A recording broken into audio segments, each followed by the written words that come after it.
positivo. Primero que nada, pedirle disculpas, tuve una pequeña complicación aquí, me había comprometido con mi hija a llevarla a dar su examen teórico de conducir y me cambiaron la hora.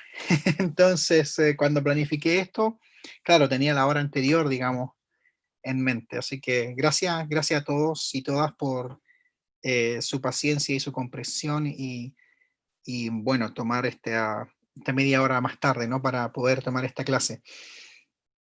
Lo primero que nada, bueno, bienvenidos y bienvenidas a todas y todos. Es un placer para mí estar nuevamente con ustedes.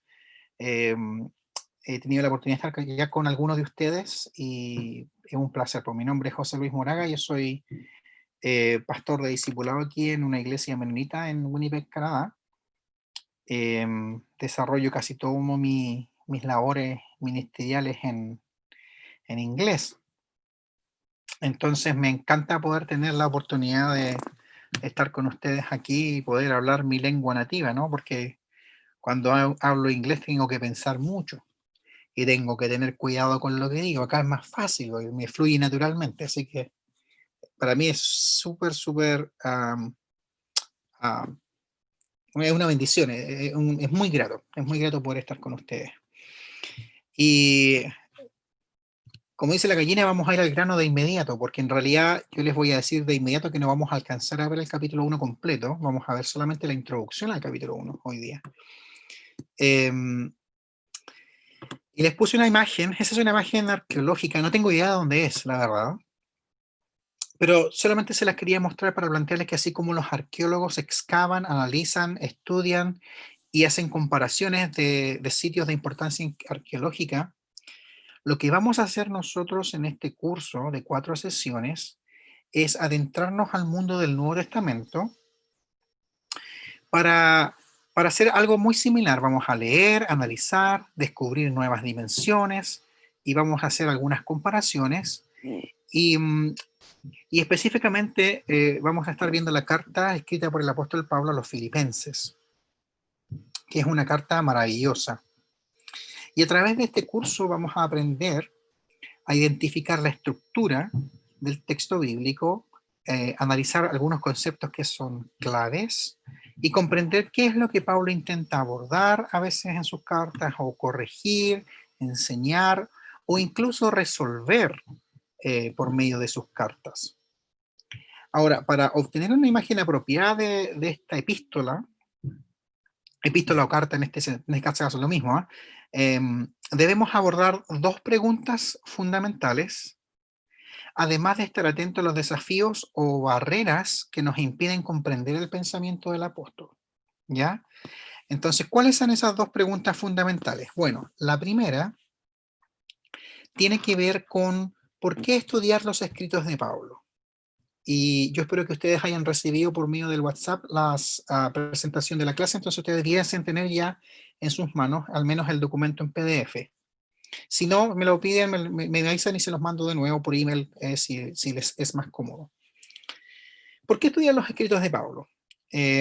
Primero, porque nos provee de los documentos más antiguos de los seguidores del movimiento de Jesús.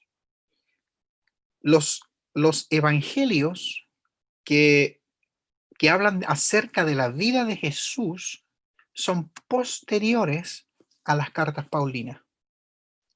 Entonces, en el canon bíblico, los documentos más antiguos que tenemos de los seguidores y seguidoras de Jesús, sobre todo fuera de Jerusalén, son del apóstol Pablo. La carta más antigua se cree que podría ser, siempre está el debate, ¿no?, entre Gálatas y Primera de Tesalonicenses, y por ahí por los años 40 más o menos. Entonces, son muy antiguos, años 40 del primer siglo, ¿no? Segundo, sus cartas nos informan de algunas de las tradiciones más antiguas del movimiento de Jesús, como cuáles, por ejemplo, el bautismo, la cena del Señor o la comunión, como le llaman en otros contextos, ¿no? La adoración congregacional, la lectura de la palabra, la exposición de la palabra, son cosas que se mencionan no solamente en el libro de los Hechos, pero también dentro de las cartas del apóstol Pablo. Tercero, es importante estudiar los escritos de Pablo porque él es un líder central en el movimiento de Jesús fuera de Jerusalén. De nuevo, y vamos a aclarar un poquito eso, porque dentro del movimiento de Jesús a manera global en el mundo antiguo, habían unas 4 o 5 corrientes diferentes. A veces nosotros pensamos que la iglesia primitiva, como se llama a veces en español, ¿no?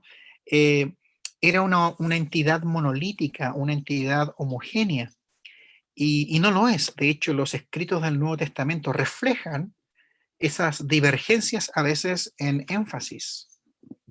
Si bien es cierto, en lo central están de acuerdo, hay diferencias de énfasis claramente. El Evangelio de Pablo no es el mismo que el Evangelio de Pedro, y el Evangelio de Pedro no es el mismo que el Evangelio de Jacobo o de Santiago, por ejemplo, o que el Evangelio de Juan.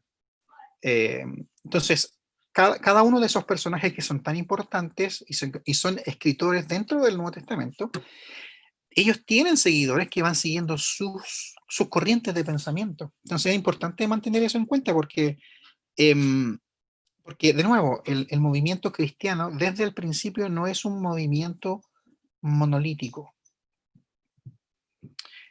Y cuarto, un cuarto o un 25% del Nuevo Testamento es atribuido al apóstol Pablo.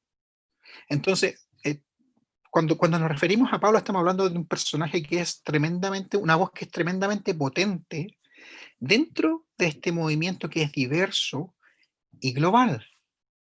Es una voz súper fuerte. ¿Ok?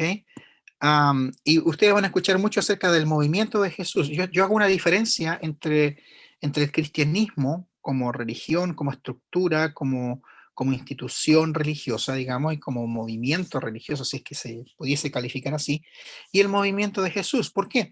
Porque hay estudios que plantean que los primeros creyentes o los primeros seguidores del Mesías no son cristianos en el sentido de como nosotros entendemos el cristianismo como tal se asenta en el siglo IV recién después de Cristo. Entonces, la separación entre los judíos dentro del movimiento de Jesús y con la sinagoga, digamos, con los judíos tradicionales, se ocurre o se estima más o menos en el año 150 después de Cristo.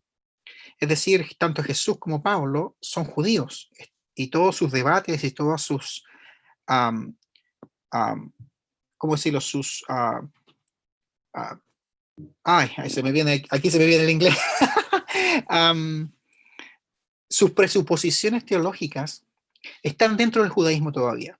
O sea, no hay una separación entre lo judío y lo cristiano, al menos en el primer siglo de la era cristiana o de la era común. Eso. La segunda pregunta importante, ¿quién es el apóstol Pablo? ¿Quién es este hombre? Pablo es un judío piadoso de la dispersión. Importante eso. Es un judío, sí. La religión judía para él fue muy importante, siempre lo fue, nunca dejó de serlo. Pero él es un judío que no vivió en Palestina. Pablo visitó varias veces Palestina dentro de su ministerio. Asumo que viene de una familia piadosa porque él era fariseo, o sea, era un fariseo educado, seguía una corriente teológica específica que nació en Palestina, ¿ok? Pero él se educó, digamos, en la cultura greco-romana. De hecho, la Biblia de Pablo no es una Biblia hebrea, es la Biblia griega, es una traducción griega de la Biblia hebrea. Todas las citas que tenemos de todos los escritores del Nuevo Testamento son citas de la Biblia griega, esa es la Biblia de ellos. Entonces, muy interesante eso. Es un fariseo educado, es una persona que, entre comillas, fue a lo que sería el equivalente a la universidad, a una buena universidad, una universidad prestigiosa en Tarso. Su celo lo llevó a oponerse en un principio a los seguidores del Mesías y perseguir a este movimiento. Hechos nos dice, por ejemplo, que cuando Esteban fue apedreado, Pablo estuvo allí y sostuvo sus ropas con sangre. Y él consintió, digamos, en la muerte de Esteban. Si bien es cierto, aparentemente el texto no menciona que él tiró alguna piedra, pero él consintió, él estaba de acuerdo con con la decisión que el tumulto había tomado, ¿no?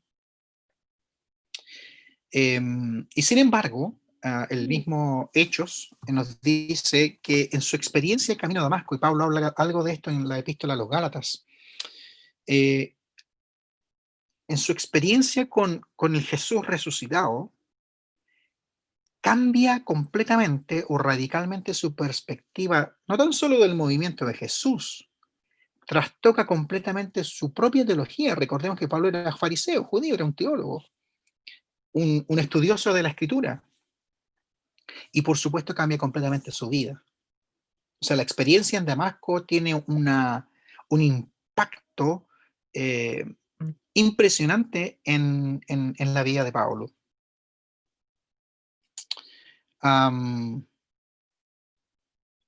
Afirma que su apostolado no tiene mayor relación con los apóstoles de Jerusalén.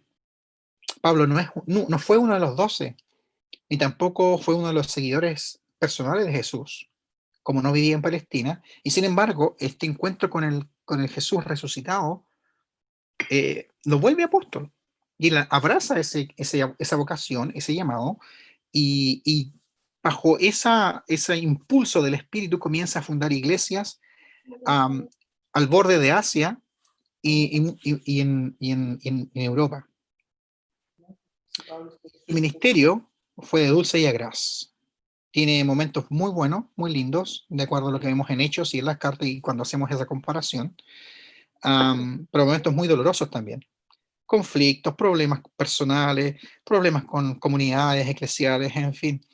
Y es muy bueno quizá que eso esté dentro del Nuevo Testamento porque nos recuerda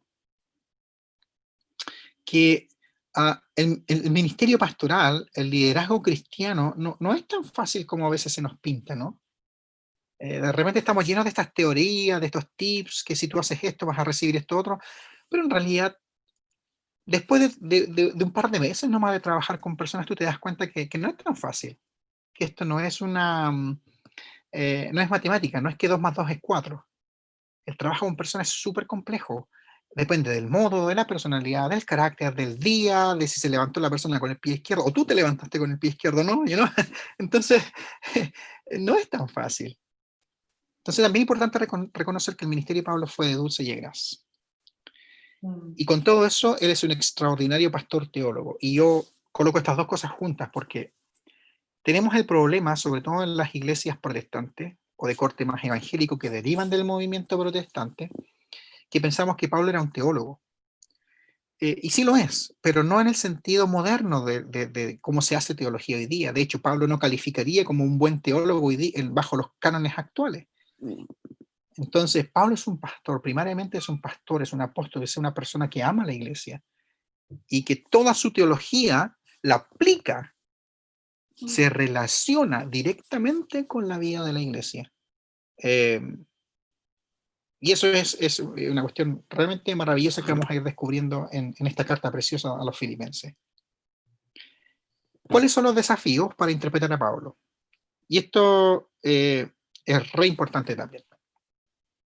Hay varios desafíos, hay barreras, a veces conscientes e inconscientes, intencionales o no intencionales. ¿Okay? La primera es una barrera, digamos, teológica o doctrinal. Cada uno de nosotros, por pertenecer a una iglesia, tiene ya en su mente ideas acerca de lo que la Biblia dice. Ideas antes de que ir a la Biblia. Entonces, hay doctrinas, por ejemplo, que no es malo, pero solamente lo estoy tratando de que estén conscientes de esas cosas. Hay doctrinas que uno trae y cuando uno lee el texto bíblico y lee ciertos pasajes, por ejemplo, en Romanos, en Apocalipsis, en Filipenses, uno los interpreta inmediatamente en clave doctrinal, ¿verdad? Y da lo mismo de qué corriente uno sea, uno asume que le está hablando a la corriente que uno sigue.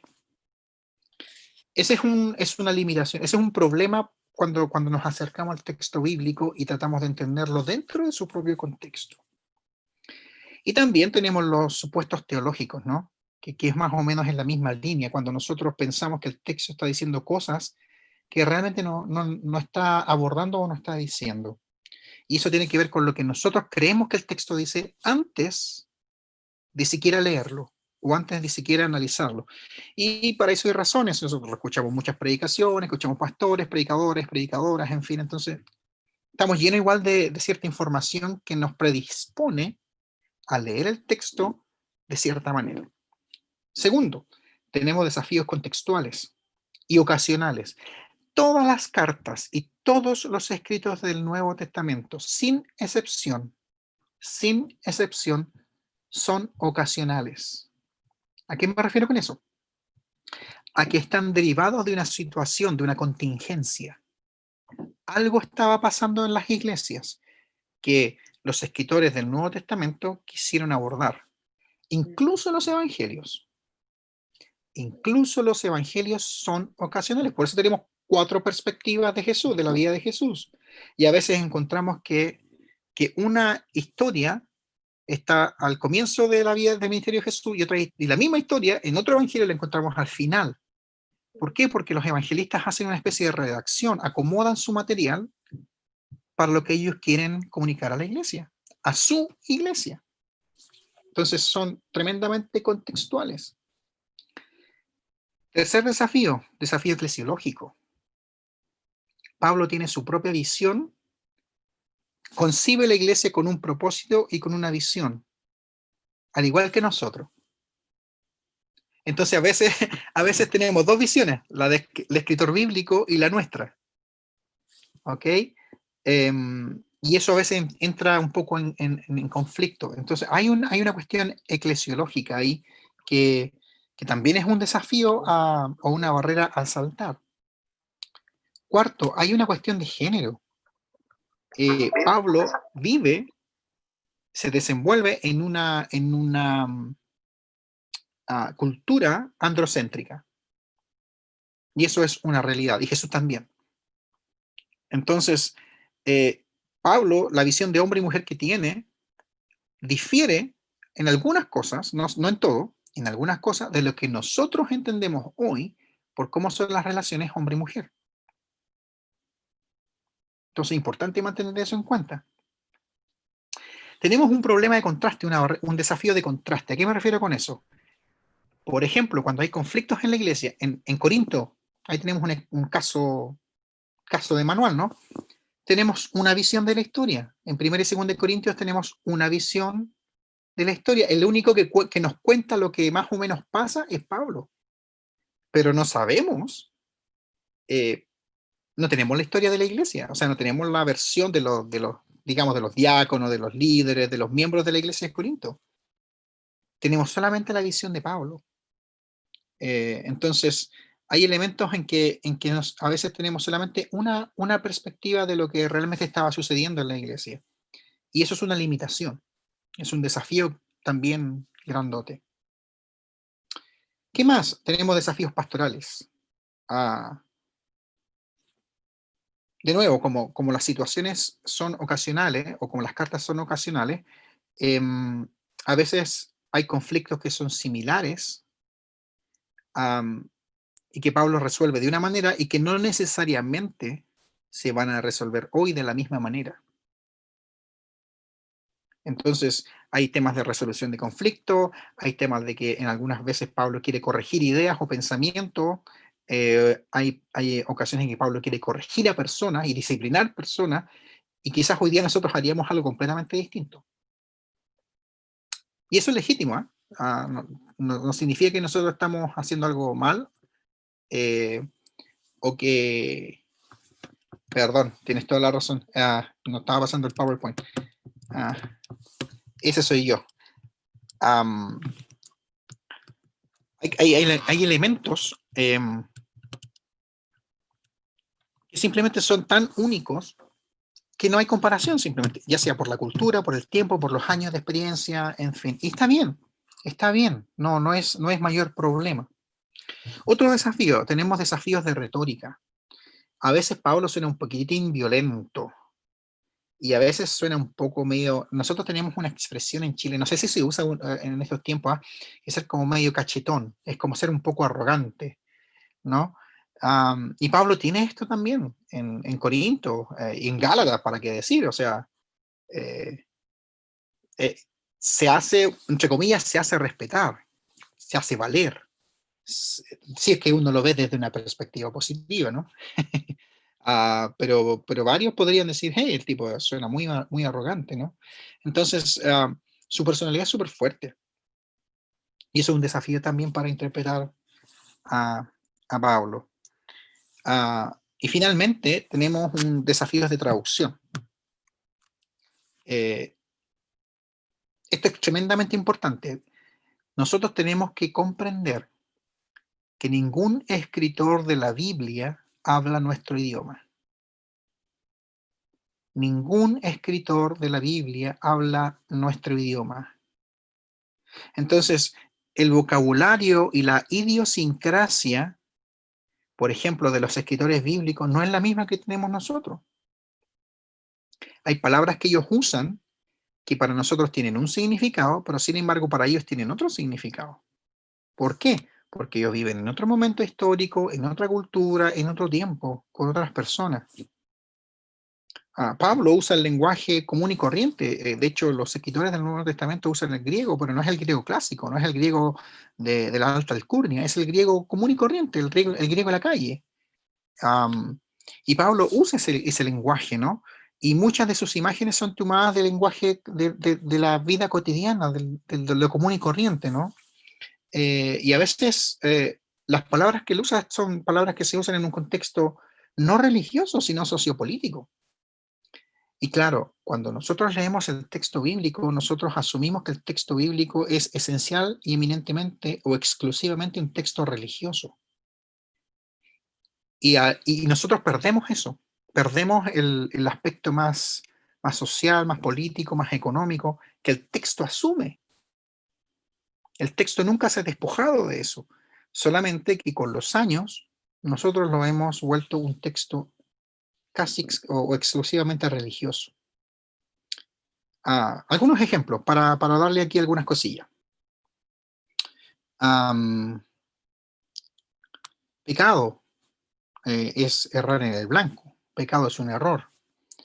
Iglesia, la palabra iglesia es una asamblea, es una reunión, pero no son edificios y tampoco se están reuniendo en edificios, son casitas y son grupitos, un grupito aquí, otro grupito allá, dentro de una misma ciudad. A veces esos mismos grupos no tenían ni siquiera ninguna relación con el uno con el otro.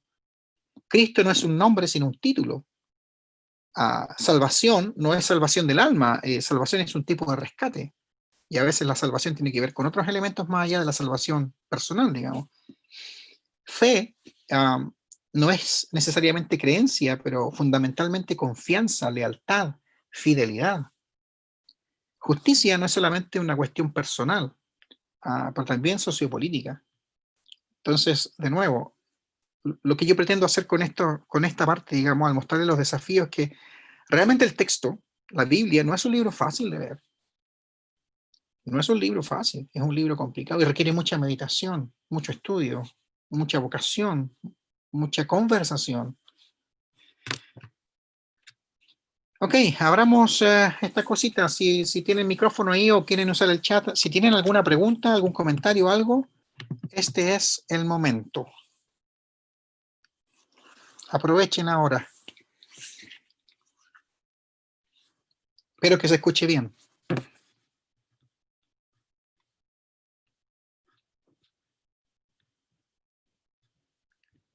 ¿No hay preguntas? Ok. Si es que tienen preguntas después, dicen, ¡ay, por qué se me ocurrió, no se me ocurrió estar en la clase! No importa, me la mandan por email o por WhatsApp, está bien. Y yo en algún momento les responderé. Vamos a Filipenses entonces. Con todo este marco, ¿no? Grandote, en el cual nosotros como que, es como cuando usted quiere sacar una foto, ¿no? Un paisaje, y trata de captar la mejor versión de ese paisaje con su teléfono, pero de repente uno quiere hacer un zoom, entonces agarra su pantallita y quiere ver una parte específica de ese paisaje. Bueno, eso es lo que vamos a hacer ahora. Vamos a agarrar nuestras camaritas, entre comillas, ¿no? Y vamos a hacer un zoom a un escrito en particular de la Biblia, que es la carta a los Filipenses. La carta a los Filipenses, no me está pasando esto. Ahí está. La carta a los Filipenses es una de las cartas más cálidas y quizás más sensibles de Pablo y de todo el Nuevo Testamento. Es una carta muy linda, es preciosa. Pocas veces vemos a Pablo mostrar este entrañable afecto por una comunidad de fe. Pocas veces se ve a Pablo tratando de una comunidad de fe con tanto cariño. Algunas características de esta carta, por ejemplo, es que está escrita desde la prisión. Pablo está encarcelado. Algunos teólogos piensan, o algunos, ¿cómo le llaman acá?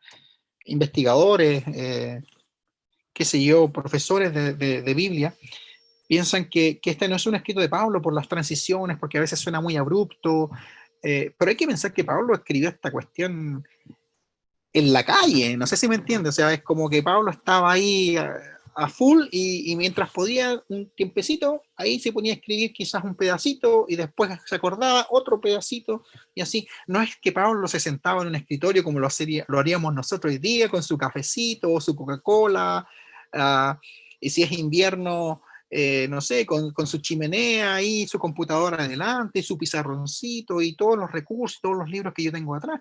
No, él escribe las cartas, y especialmente estas cartas desde la prisión, cuando él está impreso.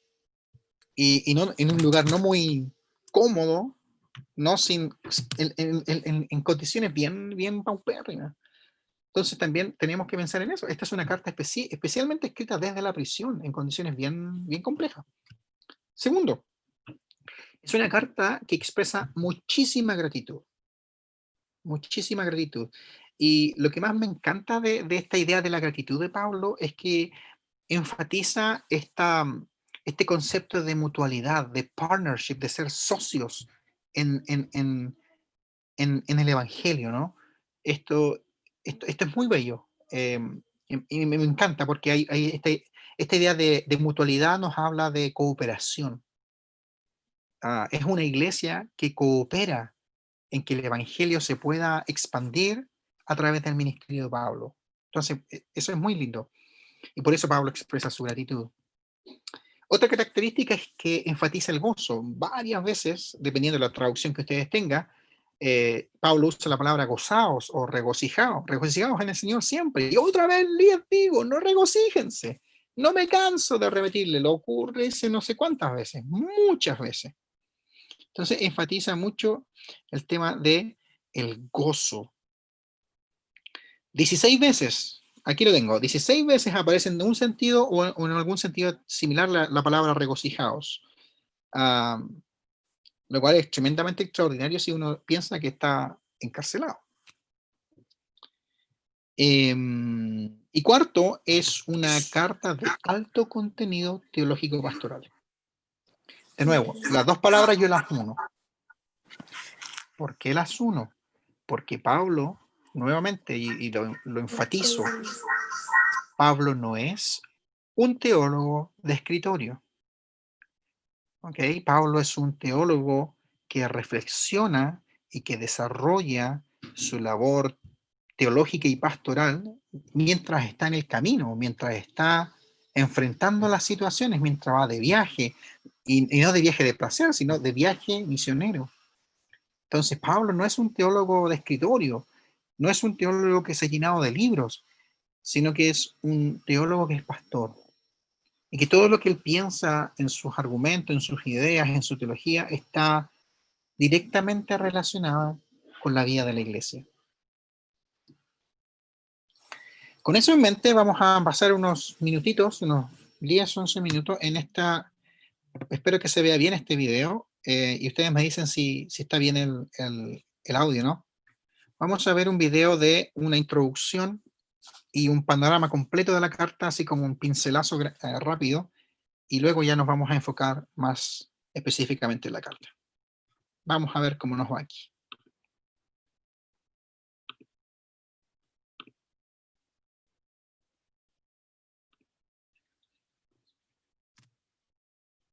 Por favor, díganme si se escuchan, y si no, no se escuchan. Ok, vamos a ver ahora.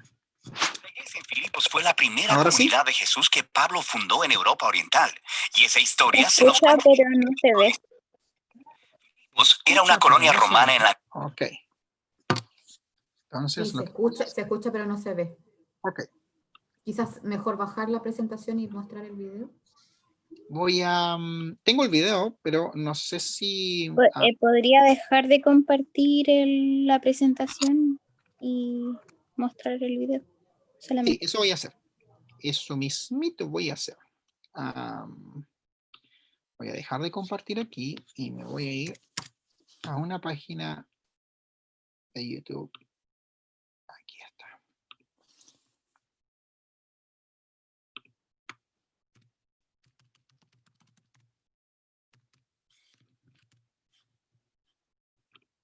Aquí está.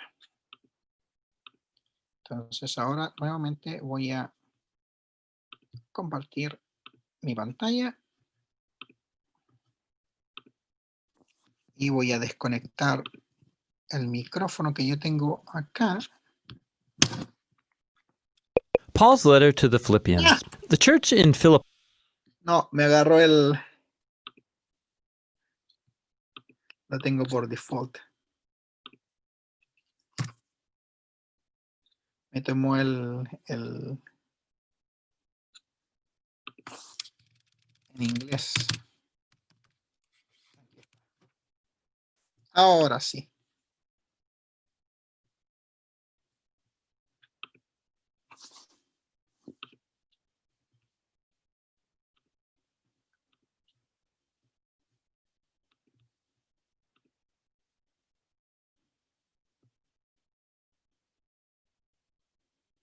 Ahí viene, ahora sí, mi internet estaba medio chancleta.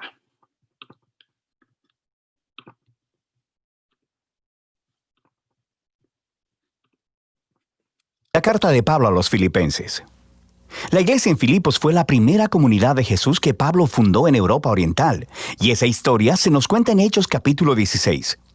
Filipos era una colonia romana en la antigua Macedonia, estaba llena de soldados retirados y era conocida por su nacionalismo patriótico.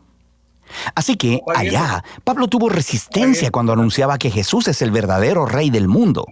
Después de que Pablo salió de allá, aquellos que se hicieron seguidores de Jesús continuaron sufriendo resistencia, incluso persecución, pero siguieron siendo una comunidad vibrante, fiel al camino de Jesús. Pablo envió esta carta desde una de sus muchas prisiones y lo hizo por una razón muy práctica. Los filipenses habían enviado a uno de sus miembros, Epafrodito, para llevarle un regalo monetario a Pablo para su sostenimiento en la prisión. Pablo envió esta carta de regreso con Epafrodito para decir gracias y para hacer mucho más que eso. El diseño de esta carta no desarrolla una sola idea de principio a fin, como muchas de las otras cartas de Pablo. Más bien, Pablo ha reunido una serie de ensayos cortos, reflexivos o bocetos, y todos giran alrededor del centro de gravedad de esta carta, un poema en el capítulo 2. Este recuenta artísticamente la historia de la encarnación del Mesías, su vida, muerte, resurrección y exaltación. Luego, en cada uno de los bocetos, Pablo tomará palabras o ideas claves de ese poema para mostrar que el vivir como cristiano significa ver tu propia historia como una expresión viva de la historia de Jesús. Así que Pablo inicia la carta con una oración de acción de gracias y agradece a Dios por la generosidad de los filipenses por su fidelidad y expresa su confianza de que la obra transformadora que Dios ha empezado en ellos continuará mostrándose en más de esas hermosas expresiones de fidelidad y amor. Y Pablo, luego, se enfoca en la preocupación más obvia de ellos en ese momento, que es su condición en la prisión. Estar en una prisión romana no era algo fácil, pero paradójicamente había resultado en algo bueno para extender las buenas nuevas acerca de Jesús. Todos los guardias romanos, los administradores, todos saben que Pablo está en prisión por anunciar a Jesús como el Señor resucitado. Y su aprisionamiento ha inspirado confianza en otros cristianos para hablar de Jesús más abiertamente. Y Pablo es optimista de que será liberado de la prisión. Pero es posible que sea ejecutado.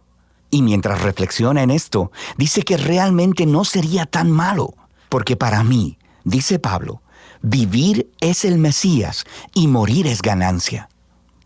Para Pablo, su vida en el presente y en el futuro es definida por la vida y el amor de Jesús por él. Así que, si es ejecutado, eso quiere decir que estará con Jesús, lo que sería grandioso para él. Y si es liberado, significa que puede seguir trabajando para empezar más comunidades de Jesús, lo que sería mejor para las demás personas. Y esto es lo que él espera que suceda. Y nota cómo funciona este flujo de pensamiento. Morir por Jesús no es el verdadero sacrificio para Pablo. Más bien, es permanecer vivo para servir a otros. Así que esa es la manera de Pablo de participar en la historia de Jesús. Sufrir para amar a otros más que a sí mismo. Pablo luego se vuelve a los filipenses y los exhorta a participar del ejemplo de Jesús pensando de la misma manera que él. Les dice, sus vidas como ciudadanos deben ser consistentes con las buenas nuevas del Mesías. Así que estos cristianos en Filipos vivían en un semillero de patriotismo romano, pero su manera de vivir debe ser moldeada por otro rey, Jesús, y eso podría traer persecución. Pero ellos no deben temer sufrir por estar asociados a Jesús, porque es la manera de vivir la historia de Jesús mismo. Lo que lleva a Pablo al gran poema del capítulo 2. Es muy rico y está lleno de ecos de pasajes del Antiguo Testamento, especialmente la historia de Adán y su rebelión en Génesis 1 al 3 y de los poemas del siervo sufriente en el libro de Isaías. Este poema es digno de memorizarse. Es una hermosa versión condensada de la narrativa del Evangelio.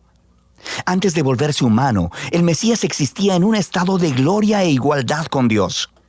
Y a diferencia de Adán, quien trató de alcanzar la igualdad con Dios, el Mesías eligió no explotar su condición de igualdad para beneficio propio. Más bien, se despojó a sí mismo de esa condición. Se hizo hombre, se volvió siervo de todos y aún más que eso, permitió que lo humillaran. Él fue obediente al Padre al ir a morir en una cruz romana. Pero a través del poder y la gracia de Dios, la vergonzosa muerte del Mesías fue revertida a través de la resurrección. Y ahora Dios ha exaltado a Jesús hasta lo sumo, como el Rey sobre todo cuanto existe, otorgándole un nombre que es sobre todo nombre, para que toda la creación reconozca que Jesús, el Mesías, es Señor, para la gloria de Dios Padre. Ahora, esta última declaración es asombrosa. Pablo está citando Isaías capítulo 45, un pasaje donde toda la creación reconoce al Dios de Israel como Señor. El punto de Pablo aquí es muy claro.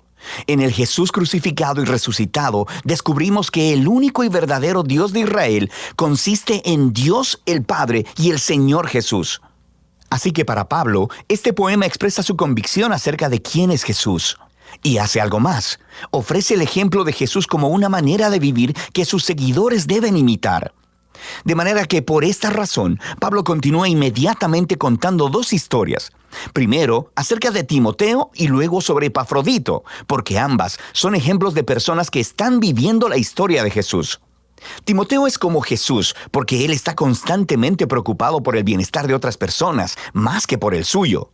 Y Epafrodito, a quien los filipenses enviaron con su regalo, terminó arriesgando su vida para servir a Pablo en la prisión.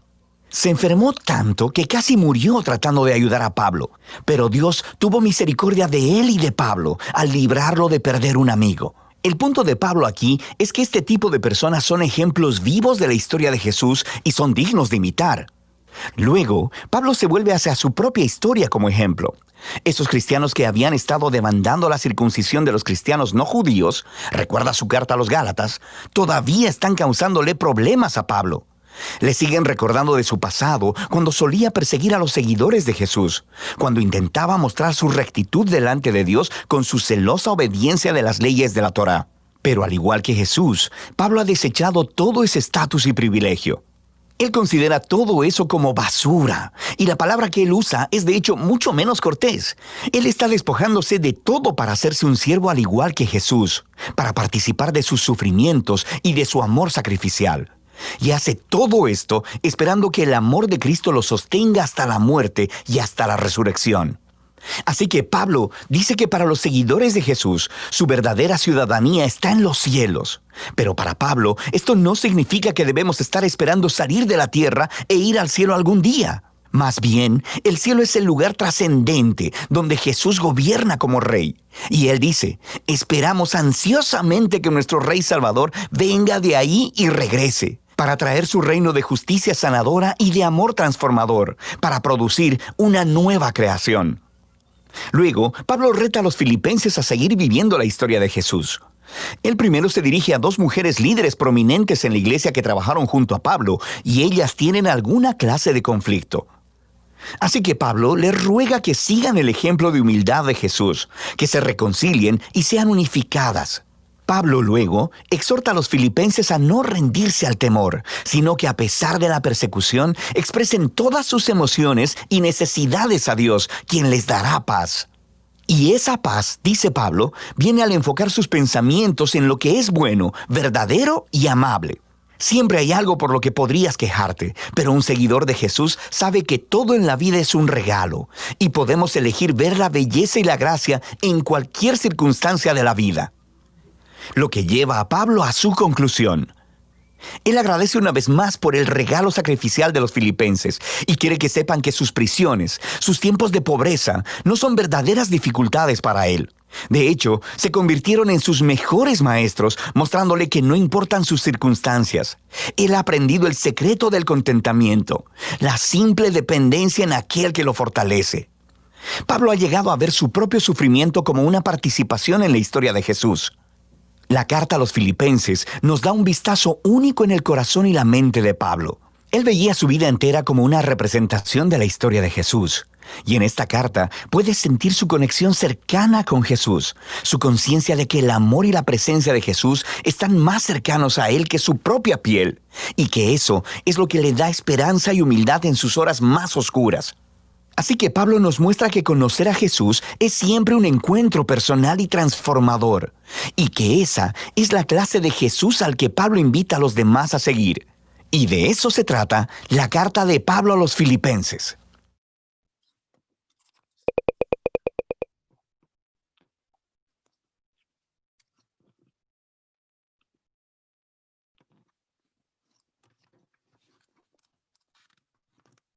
¿Algún comentario o algo? Extraordinario el video, me encanta, digamos. Está muy bien Es hecho. súper completo el video. Yo ya lo había visto y es muy completo. Exactamente. De repente yo soy un poquito nerd, digamos. Si hay algo que me encanta del video, aparte de que es muy claro y coloca cosas que son súper complejas en palabras sencillas, y que está muy bien actualizado en lo que es, digamos, la academia bíblica también, o el conocimiento hoy día. Entonces, aprecio mucho a estos tipos. Soy uno de sus grandes fans, digamos. Soy tan fan que una vez tuve que ir, el año pasado vinieron a verme mi cuñada con su pareja y, bueno, queríamos llevarlo a Estados Unidos a una ciudad que se llama Seattle, porque ellos siguen una serie que se hace en Seattle. Y Seattle está cerquita de Portland, Oregon, a 3 horas, ¿no? Que 3 horas no es nada aquí manejando. Y yo le dije, ok, yo los llevo, pero ustedes me tienen que acompañar a donde estos tipos están, porque yo quiero conocerlo. Así que ahí se tuvieron que ir conmigo y ellos quedaron tremendamente impresionados por el trabajo que estos tipos hacen. Es realmente extraordinario. Gracias, muchas gracias. Ok, vamos a seguir con nuestra clase entonces. Filipenses. Hoy, lo que hicimos a través del video básicamente es tener como un panorama general de cómo está estructurada la carta, cuál es su tema central, digamos. Y a mí me gustaría como abordar un poquito ahora el tema de que hay varios objetivos por qué Pablo escribe la carta. A veces esto se conoce como el propósito de la carta, pero Pablo tiene varias cosas en mente, no es solamente un propósito. Yo que estudié en alguna parte siempre me enseñaban como el propósito de la carta, y en realidad aquí Pablo tiene varios, y en las cartas de Pablo generalmente encontramos varias razones de por qué él escribe sus cartas. La primera, ahí la tienen, es expresar su gratitud por el apoyo económico de los hermanos y hermanas de Filipos. O sea, los hermanos y hermanas de Filipos básicamente lo que hicieron fue financiar parte de su ministerio, del ministerio paulino. Filipenses 4:10 al 18. Y ese es el propósito principal de la carta. El segundo, comunicar la situación contractual del apóstol, cómo él está y cómo se siente mientras está encarcelado, básicamente. Eso lo vemos en el capítulo 1, del 12 al 26. Tercero es apoyar y aclarar la situación de Epafrodito. Recordemos que en el mundo antiguo, y aquí empieza un poco la parte más compleja, ¿no? En el mundo antiguo no había e-transfer, no había cuenta corriente, no había los tipos de bancos que hay hoy día, no había internet, no había electricidad, no existían los cheques. No sé, vamos a lo más antiguo que nosotros recordemos, para mí lo más antiguo era el cheque, digamos. Nada de eso existía. Entonces, el regalo financiero que los hermanos y hermanas de Filipos le envían a Pablo, lo hacen a través de una persona que es Epafrodito. La pregunta del millón es, si Epafrodito no ha vuelto con un reporte, ¿qué pasó? Eso podría levantar sospecha. O se está básicamente robando la plata y se escapó, o sucede algo más. Entonces Pablo, para aclarar cualquier tipo de sospecha, expone un poco de los motivos del envío y el regreso de este Epafrodito, que es uno de sus colaboradores y que se había enfermado lamentablemente durante la estancia junto a él en Filipo. Y bueno, al parecer los filipenses estaban muy preocupados por este caballero, ¿no? Entonces Pablo quiere aclarar cualquier duda. Eso está en el capítulo 2, versículos 25 al 30. Número 4, exhortarles un poquito a la unidad en humildad. Y ahí está, digamos, el centro de la carta, ¿no? 2.1 al 11, digamos. Capítulo 2.1 al 11, con todo el himno a Cristo, ¿no? Al himno al Mesías, y 4.2. Había un pequeño conflicto ahí entre dos hermanas, y vamos a hablar de eso, porque no es muy largo, pero es muy interesante, y lo vamos a analizar un poquito más en profundidad cuando nos llegue el tiempo. Pero la idea es exhortarles a la unidad en humildad, sobre todo al liderazgo.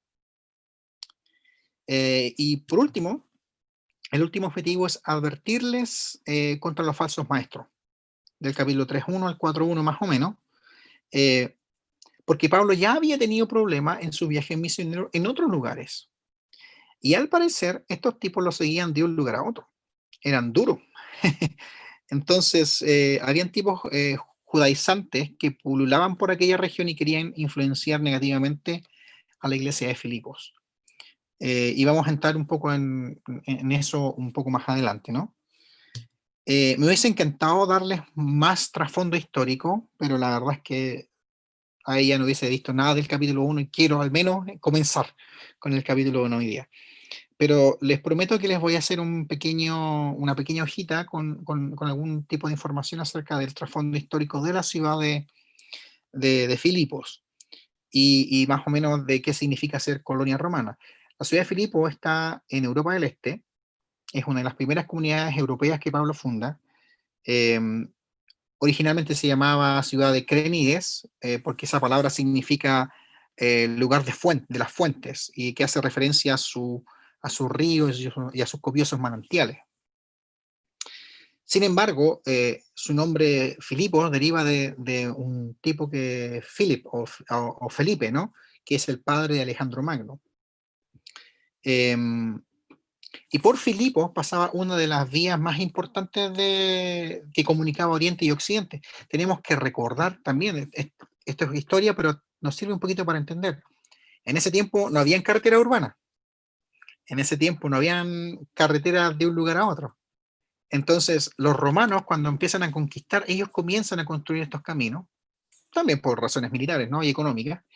Y una de las principales vías era la Vía Ignacia. Entonces, la Vía Ignacia cruzaba por Filipos y comunicaba Oriente, Palestina y más allá, digamos, India, China, con Occidente, todo lo que es Europa y esta parte más occidental del mundo. Y aunque era parte de la provincia de Macedonia, y por eso les coloqué el mapa ahí, aunque era parte de la provincia de Macedonia, Filipos era una colonia romana. En el año 42 a.C., cuando Augusto César, ¿no? O Octavio, en ese tiempo vence a Bruto y Casio, le da el nombre de colonia Julia Filipense o Julia Filipense, donde Antonio dejó algunos de sus veteranos, y esto es interesante. Era como una pequeña Roma, y los principales ciudadanos, los más importantes, digamos, eran soldados veteranos que habían servido en el ejército romano. Una de las maneras que tenía Roma de pagar a sus soldados era entregándole tierras. Entonces, así lo hacía, y así se creó, digamos, Filipo, no se creó, pero los romanos la desarrollaron bajo esa idea, ¿no? De ser una especie de colonia romana. Era una Roma literalmente pequeña en Europa, en la parte este de Europa. Y entonces era un lugar súper atractivo, económicamente hablando, para el estatus de las personas, pero también muy desigual.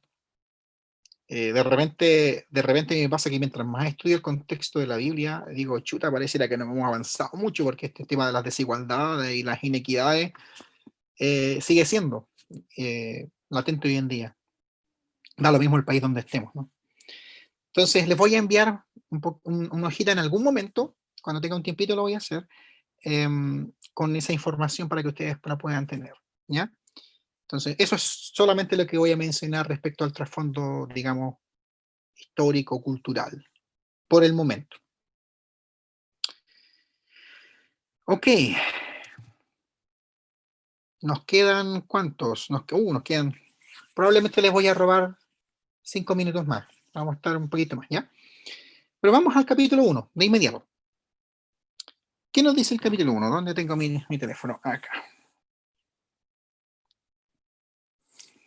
Dice: Pablo y Timoteo, siervos de Cristo Jesús, a todos los santos en Cristo Jesús que están en Filipos, junto con los obispos y diáconos, que Dios nuestro Padre y el Señor Jesucristo les concedan gracia y paz.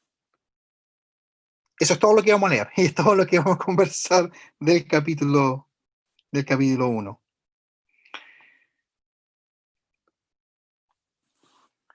Y vamos a poner atención a varias cosillas aquí. En 2 o 3 oraciones, Pablo dice muchísimo, pero muchísimo. Primero, si observamos y ponemos atención al tono de cómo Pablo se comunica y a las palabras que usa, nos damos cuenta de inmediato que no hay un carácter polémico, no hay ningún problema grandote. Él se presenta como un amigo. En contraste con otras cartas del mismo Pablo, por ejemplo en Romanos y en otras cartas él se presenta, por ejemplo en Romanos, 1 y 2 Corintios, Gálatas, Efesios y Colosenses, como apóstol y como siervo.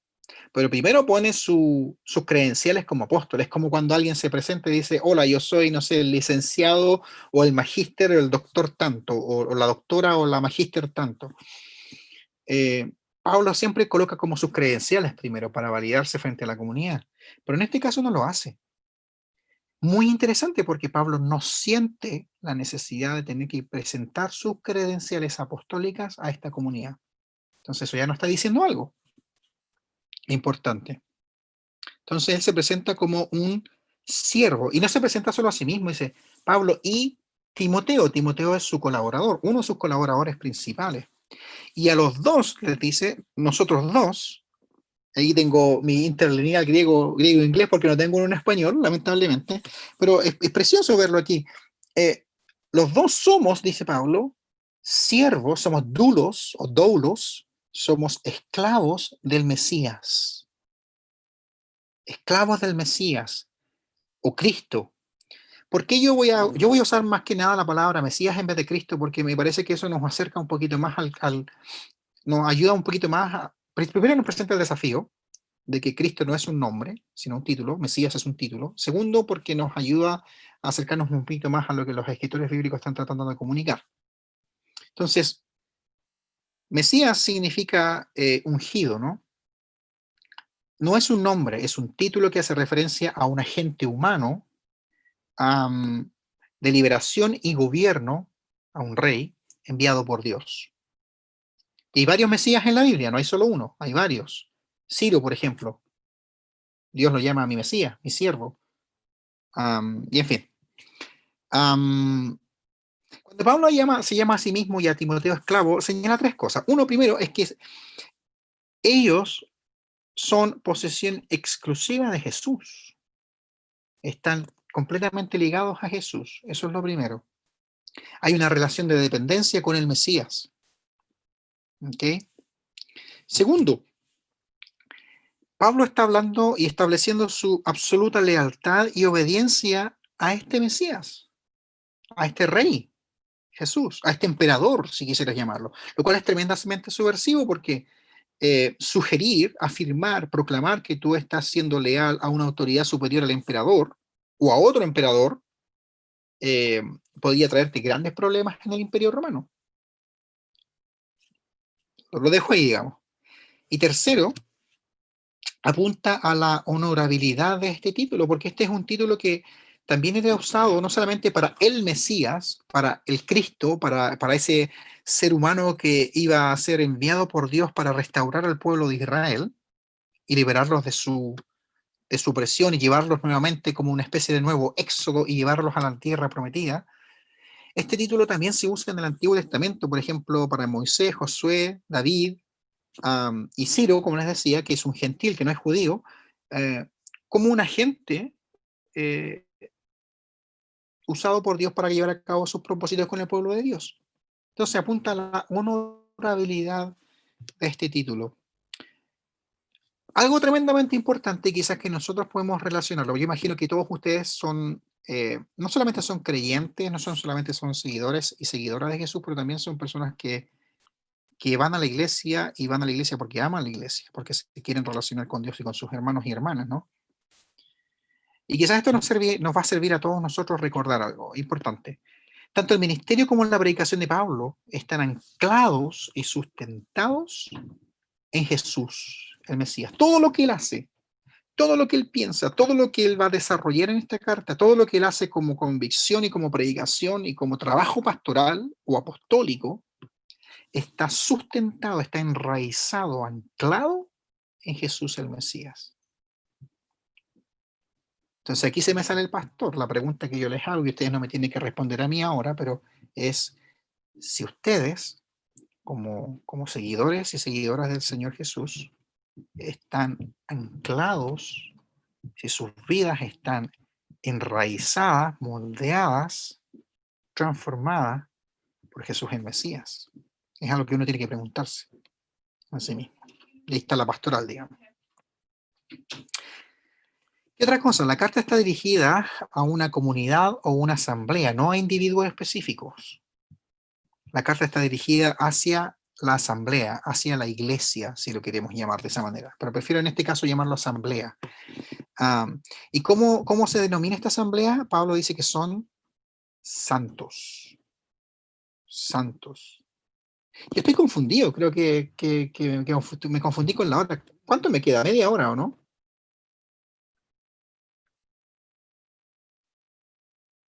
Es que nos íbamos a pasar un poquitito porque te desfasaste media hora en empezar la Ya, clase. perfecto. Perfecto. Entonces vamos bien. Ok, súper.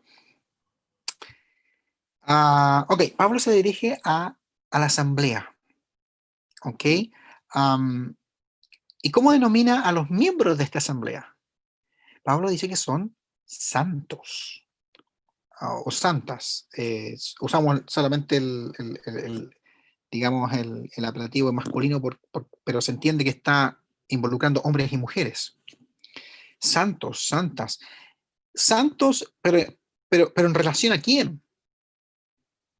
En relación al Mesías, a Jesús, el Mesías. Entonces, la santidad o esta idea de estar como apartada, consagrada para una función especial dentro del reino de Dios, para funciones concretas, ¿no? No proviene ni de los filipenses, y de nuevamente, si hacemos la aplicación pastoral para nosotros, tampoco proviene de nosotros. Esa es una cualidad que viene de Dios y específicamente del Mesías, de Jesús. Es Jesús el que nos hace santos y santas. Entonces, es una cualidad que viene de Jesús. Por lo tanto, los miembros de la comunidad en Filipos, de la comunidad de fe, han sido santificados y santificadas por causa de su relación con el Mesías. ¿Para qué nos sirve esta idea de santidad y todo? Porque de repente nosotros tenemos esta, de nuevo, aquí va la pastoral, ¿no? Tenemos como esta tendencia un poco negativa, culturalmente hablando. Yo he tenido la posibilidad de trabajar con personas de muchas partes del mundo y me encanta eso. Los latinos tenemos algo bien especial. Y latino me refiero de mexicano hasta chileno, pasando por todos los países entre medio. Somos muy buenos para resaltar nuestras faltas y las faltas de otros. En Chile usamos una expresión que es ser chaquetero, por ejemplo. Somos muy negativos. Siempre estamos, y es porque no es una cuestión quizás que tiene una explicación psicológica, sociológica, hay varios matices ahí, ¿no? Pero lo llevamos muy adentro. De repente hacemos bromas solamente para hacer sentir mal al otro. A veces somos un poco agresivos con nuestras bromas, como de manera, entre comillas, chistosa, para simplemente apagar la luz de otros o de otras. Entonces tenemos esta cuestión como de autoimagen, y tampoco tenemos una buena relación con nosotros mismos o nosotras mismas. Somos muy culposas. Entonces, de repente lo que hacemos en las iglesias es que nos miramos a nosotros mismos, o nos miramos, yo tengo un espejo aquí grandote al lado mío, ahí lo pueden ver, y de repente nos miramos al espejo y decimos, pucha, tengo puntos negros, pucha que soy feo, pucha que hoy día no me veo linda, no sé, y empezamos con cosas más profundas, como pucha que soy mala, que soy ignorante, que mal por mí, o cómo me puedo equivocar en esto. ¿A dónde quiero ir con esto? A que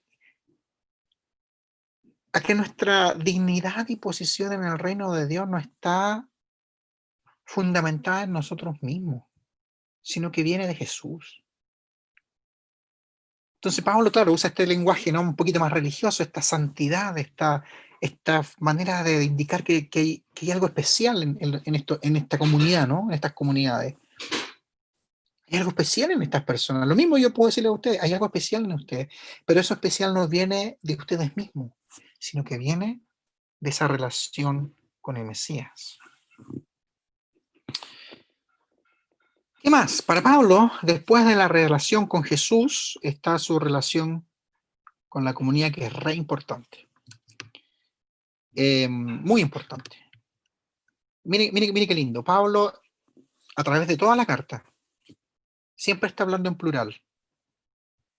No siempre, pero mayoritariamente está hablando en plural. Y esta preocupación y esta importancia de la comunidad, ¿en qué la notamos? Pablo ora por todos y todas. Ama a todos y todas.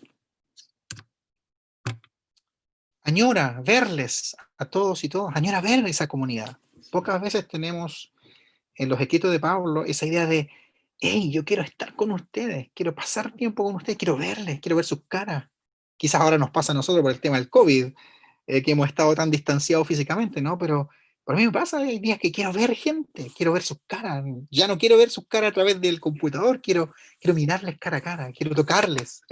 A mí me gusta eso, como de abrazarnos, de estar juntos. Entonces Pablo añora eso, añora verles a ellos y a ellas. Confía en permanecer con todos y todas. Y los saluda a todos y a todas. Entonces esta idea de comunidad es muy linda. Este sentido apostólico de comunidad es muy lindo en la Biblia. Y es algo que nosotros, los creyentes evangélicos y evangélicas, tenemos que recuperar. Porque hacemos demasiado énfasis en lo individual, en lo personal, en lo privado. Y tenemos que recuperar ese sentido de comunidad. Y hoy día, más que antes quizás, tenemos la linda oportunidad, gracias al COVID, hay algo bueno aquí, tenemos la linda oportunidad de nosotros ser comunidad, de conectarnos con las personas, de ser intencionales en conectarnos y comunicarnos y construir comunidad. Y esto da para una larga reflexión, pero la voy a dejar aquí nomás porque me voy a poner a predicar. Y Pablo, siguiendo la misma línea, Pablo dice que envía su saludo no solamente a los santos, a la comunidad, sino que junto con esos santos y santas, es decir, incluyéndolos a ellos, también incluye a unas personas que son los diáconos y episcopos, los obispos o los supervisores. Me gusta más la palabra supervisor que obispo, porque obispo tiene una carga de autoridad muy grande y muy vertical. Y en realidad lo que Pablo está hablando, dirigiéndose a los supervisores, a la gente que está en el liderazgo de la iglesia y que desarrolla funciones de supervisión, que mantiene a la gente más o menos a raya, que supervisa, que hace su pega, ¿me entiendes? Lo mismo que hace una compañía o algo así. Y se dirige a ellos. Entonces, ¿quiénes son estos obispos o estos supervisores y supervisoras y diáconos o diaconisas? Básicamente son líderes responsables de la marcha de la comunidad de fe. El cargo evidentemente era muy diferente a lo que nosotros conocemos hoy como obispo. En este caso, estos episcopos, es la palabra griega, ¿no? Son un grupo de personas maduras en la fe que debían inspeccionar o vigilar el funcionamiento de una iglesia.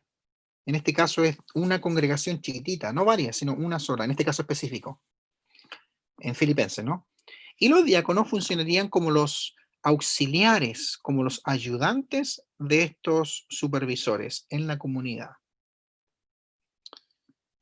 Entonces, en estas comunidades hay guías y personas que son responsables de mantener un poco, de aportar a que estas comunidades se mantengan saludables. ¿Okay? Y estas comunidades son comunidades carismáticas y diversas, plurales.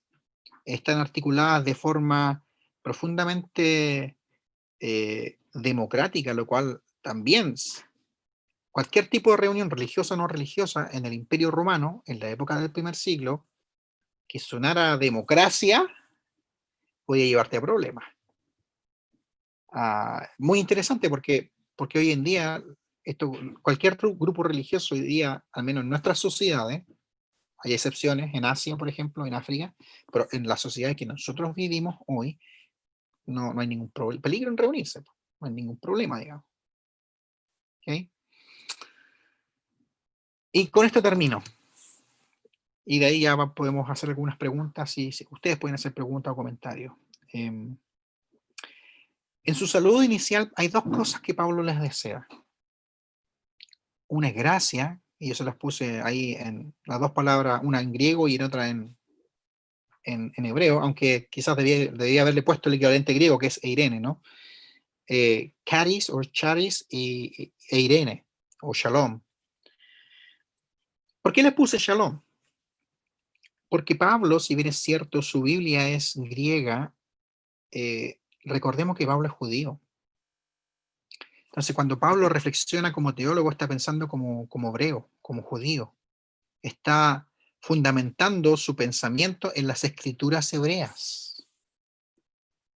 A pesar de que Pablo habla y escribe en griego. Pero de acuerdo a hechos también hablaba arameo. Probablemente sabía leer, con lo educado que era, estoy casi seguro que podría leer el texto hebreo sin ningún problema. Entonces, Pablo piensa como pastor y teólogo en categorías teológicas desde la Biblia hebrea y desde el judaísmo. ¿Okay? De nuevo, no hay en la época de Pablo, en la época de Jesús e incluso en la época de Juan, los escritos de Juan son alrededor del año 90, 100 del primer siglo, todavía no está esta separación tan radical entre lo cristiano y lo judío. Entonces aquí, por eso hablamos del movimiento de Jesús, porque en realidad el movimiento de Jesús es un movimiento dentro del judaísmo, todavía. Y si tienen preguntas acerca de eso, podemos hablar en otro momento. Eso, pero gracia y paz. Shalom. Charis es gracia, generosidad. A veces hace referencia, por ejemplo, al carisma. Los carismas son los dones espirituales. Eso es caris, digamos.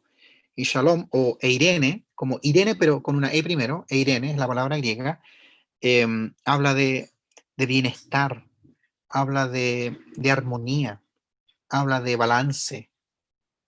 Y esos dos elementos son elementos esenciales, no solamente para la fe cristiana, pero para la vida y para la vida de la iglesia. Y esas dos cositas, en esta pequeña introducción de la carta maravillosa, estos dos elementos, caris y shalom, tienen su origen y fundamento en Dios. Porque son dones, y en este sentido uso la palabra don como regalo, son dones proporcionados por Dios y Jesús el Mesías. Es maravilloso. Y yo generalmente, ¿para qué les voy a decir una cosa? Yo generalmente no ando mirando el texto griego ni nada, porque tampoco es que mi fuerte. Pero hoy día me dediqué a eso. Y ha sido un deleite precioso, porque es tan clarito.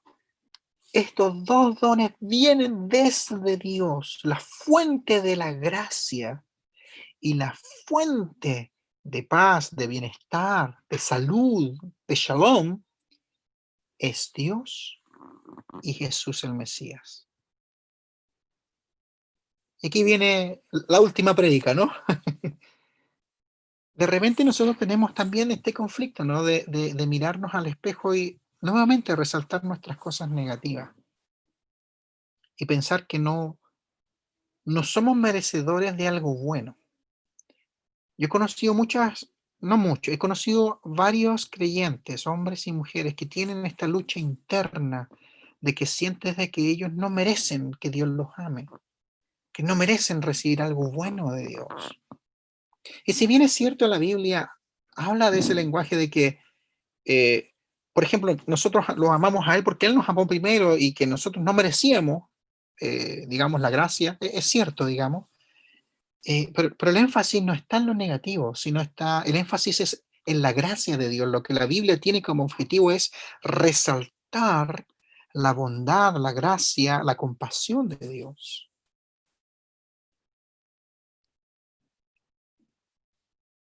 Y de repente nosotros nos cuesta vivir un poco en balance y en armonía. Y tener gracia con nosotros mismos y gracia con los otros y las otras. Quizás este es un buen momento para pensar, para orar, no ahorita, pero quizás para orar dentro de la semana y decir, quizás, Señor, a lo mejor yo necesito algo de gracia en mi vida. Gracia para aceptarme a mí mismo, a mí misma. Gracia para comunicar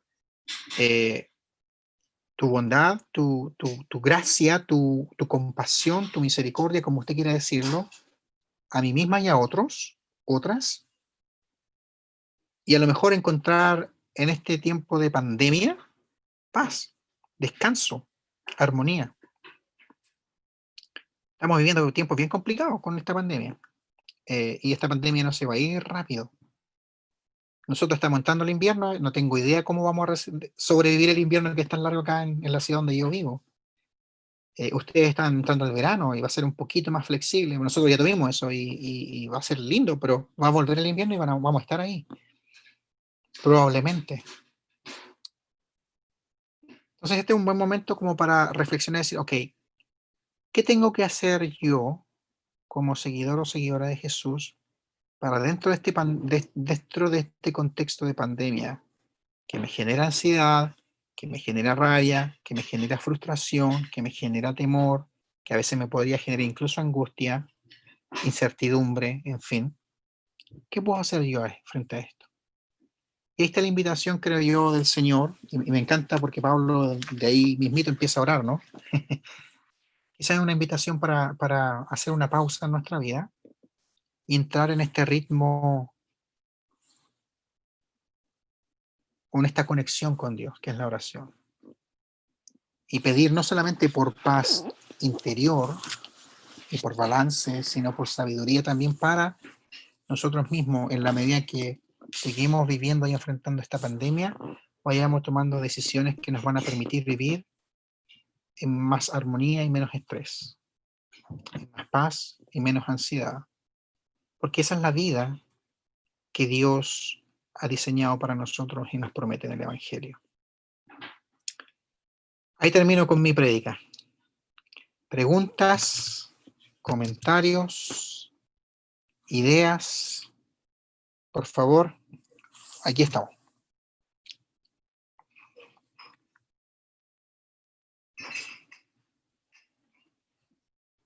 No se peleen, ¿eh? Aquí todos son bienvenidos y bienvenidas.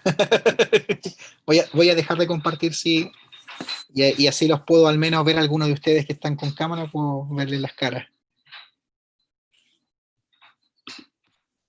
No, buenísimo, José Luis, la perspectiva, y en relación a lo último que hablabas, me llama mucho la atención acerca de estas dos palabras, gracia y paz, que en su mayoría, o en casi su mayoría de las cartas de Pablo, lo nombra en un principio, como gracia y paz. Siempre está presente ese, y siempre me llamó la atención eso, como que en cada carta que él escribía, colocaba primero eso, como que me hace reflexionar como respecto a lo que estás hablando, de que antes de cualquier cosa que quisiera decirnos Pablo, era que experimentáramos esto, la gracia y la paz. O sea, antes de recibir adoctrinamiento, recibir un saludo, recibir cualquier cosa, como recibir este regalo del cielo, que viene, como tú bien dijiste, desde Dios mismo, del Mesías, como hacia nosotros, gracia y paz. Y es como tan profundo y tan rico, y me llama la atención ese, que en cada carta él lo dice y lo recalca. Así es, toda la razón. Y es precioso porque incluso en otras cartas le añade misericordia o compasión, ¿no? Y son ideas, si ustedes se fijan, son ideas claves que se van repitiendo en toda la Biblia. Son ideas claves que están en los evangelios, son ideas claves que están en el libro de los Hechos, son ideas claves que están en los profetas, que incluso están en la Torá. Entonces, para mí es precioso, precioso, precioso.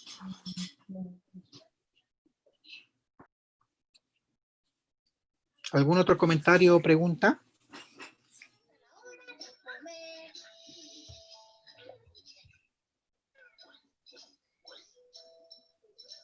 José Luis, habla Bárbara. Dígame, aquí la escuchamos. Ah, ya. Bueno, se escucha un poco la música de la guagua, pero... Está bien, no hay problema. Ya. Yo tengo entendido, bueno, igual me gusta el tema de la gracia. Hace un par de años no entendía tampoco, porque todo el mundo habla como del regalo de Dios. No sé si usted me puede ayudar, ¿cierto? Pero yo entiendo que la gracia es el poder de Dios que nos capacita, ¿cierto? El poder de Dios del cielo que nos capacita en las áreas como más débiles para que el Señor se glorifique. Porque cuando Pablo habla de su debilidad, dice que se ha fortalecido en el poder del Señor, ¿cierto? Estoy parafraseando, eso está en Corintios, 2 de Corintios. Entonces, no sé si está bien el ángulo que yo entiendo. Cuando él dice gracia y paz, en el fondo está diciendo reciban el poder de Dios que los capacita para, y además reciban la paz. No sé si está bien. Hay algo de eso. Lo que pasa es que con el vocabulario bíblico siempre hay algo más. Pero no estás equivocada al respecto. La gracia sí involucra un aspecto como de fuente de energía o de poder que viene de Dios. Por eso el carisma, ¿no? El carisma del Espíritu. Y a mí me encanta, digamos. Ahora, la gracia, quizás una de las cosas más bellas para mí de la gracia tiene que ver con que está en la esencia de Dios. Dios es un Dios gracioso en el sentido de generoso, ¿okay? Entendiendo que Dios no es hombre o no es masculino, pero solamente como para mencionar un poco el texto bíblico en Éxodo, ¿no? Dios es generoso, compasivo, es gracioso. ¿Okay? Entonces, en ese sentido, gracia sería generosidad. Pero está muy bien lo que tú también mencionas. Recibir esa gracia tiene que ver con no solamente recibir esa aceptación de lo que Dios ha hecho a través de Jesús el Mesías en la cruz y la resurrección, y la vida de Jesús también, sino también con recibir ese poder, esa fuerza que Pablo la caracteriza en el espíritu, ¿no? Pablo en ese es súper carismático, pentecostal quizás, ¿no? Bien carismático, es decir, es el espíritu el que nos capacita, el que nos impulsa a desarrollar, digamos, todas las habilidades, dones, gracias, talentos que tenemos para el servicio y equipamiento de la iglesia. Y para seguir en este peregrinaje espiritual que a veces se torna bien complicado también. No es color de rosa. Entonces, sí, Barbarita, hay un aspecto de eso y lo valoramos y lo tomamos en cuenta. Precioso además, porque son como pequeñas... es como que añade un poquito más de sal, ¿no? De sabor a esta palabra gracia. Muchas A gracias mí por el me, comentario. sí, es que a mí me pasa como le decía, pues, con esa palabra segunda de Corintios, cuando dice, bástate de mi gracia, pues mi poder se perfecciona en la debilidad. O sea, para mí decía, no creo que gracia sea solo un regalo, así como, toma, no, sino que había como una capacidad así mayor. Lo Ya, entendí así, no sé si... ya. Y tienes que pensar también que de una carta a otra, a veces la misma palabra tiene distinta connotación. ¿Por qué? Porque la situación, por eso decíamos que al principio las cartas de Pablo son ocasionales, son situacionales, si lo quieres llamar de esa manera, porque la situación cambia, entonces la misma palabra puede tener una pequeña connotación diferente a lo que es en otra carta. Ok. Y esa es la gracia también, esa es como lo bonito de los estudios bíblicos. A mí me encanta eso. Sí. Alguien más, uno más y aquí cerramos, digamos. ¿Algún comentario o pregunta que tengan?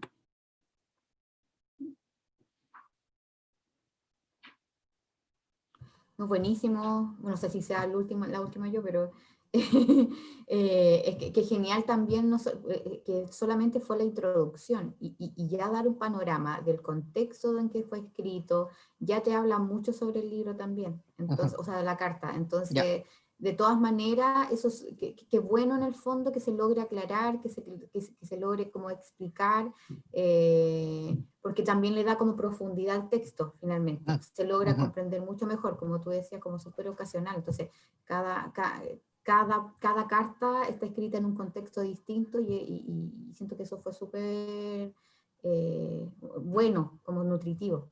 Así que muchas gracias por eso. Bueno, si hay preguntas que de repente, no sé, en la semana están durmiendo ahí a las 4 de la mañana y se acuerdan de algo y dicen, ¿y por qué no le pregunté al profesor?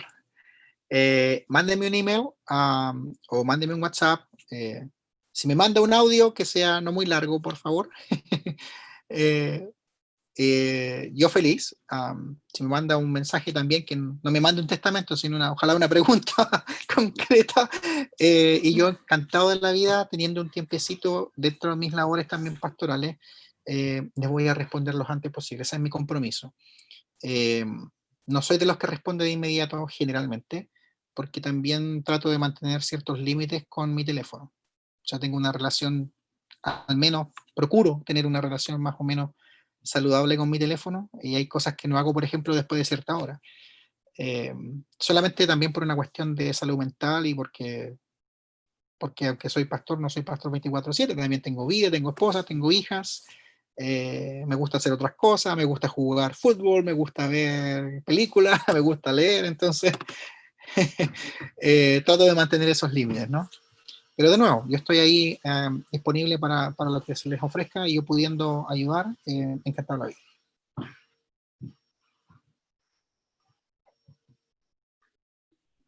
Erika, no sé si tú vas a hacer algún cierre o lo Usted es el dejamos aquí. profe, usted es el profe, ahí yo solo alumna. Ok, ¿por qué no terminamos orando? Oremos, nos quedan 3 minutos, no me voy a tomar los 3 minutos, pero ¿por qué no terminamos con una oración? Y espero, bueno, que les guste la clase y que les genere, ¿no?, más preguntas. A veces uno genera más preguntas que respuestas, digamos, lo cual está muy bien y bueno, ahí uno confía, yo confío en que será el Señor, el Espíritu del Señor, que les va a ir guiando a ustedes a encontrar las respuestas a sus inquietudes, tanto espirituales y otras, ¿no? Oremos. Padre amado, te damos muchas gracias por el tiempo que hemos pasado juntos esta noche, ya bien tarde para los chicos allá en Chile, y bueno, agradecidos por el compromiso, por las ganas que tienen de aprender más de tu palabra. Y en estos tiempos de pandemia, hay días en que se nos hace difícil liderar con sabiduría, con calma, con liberarnos de nuestras ansiedades, de nuestros temores, de nuestro estrés y de nuestra carga laboral, ¿no? Y hay días en que nos sentimos más pequeños, más débiles, y otros días que nos sentimos mejor, pero ahí estamos tratando de navegar, ¿no? Y se hace complejo. Por eso, en este tiempo en que tú nos recuerdas de tu gracia y de tu paz, sabiendo que tú eres un Dios generoso, compasivo, lleno de misericordia, te pedimos que tú puedas darnos de esa gracia y de esa paz. A mis hermanos y hermanas que están allá, al otro lado de la pantalla, te ruego que tu Espíritu pueda proporcionarles gracia y paz. En los momentos buenos del día, en los momentos malos del día, en los momentos en que sienten la carga emocional del COVID, del trabajo y de la familia y de estar encerrados y de pedir permiso para salir. Te pido que tu gracia fluya a través de ellos. Y no solamente para ellos, sino que a través de ellos fluya gracia y paz para otros y otras, tanto en tu iglesia como en el mundo. Para que donde quiera que ellos vayan y hagan lo que ellos hagan, Señor, puedan traer honor y gloria a tu nombre. Oramos esto en el nombre de nuestro Señor Jesús. Amén.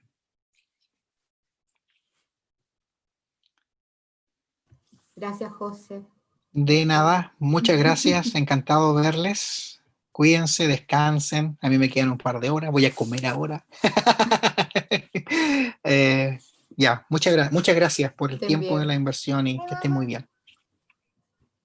Bendiciones, que estén bien. Chao, chao. Nos vemos la próxima semana. Chao, A las gracias. 8. Nos vemos. A las 8, por si A las acaso. 8, sí. Más. A las 8, a las 5 mías, a las 8 de ustedes. Nos Chao. vemos. Chao, chao.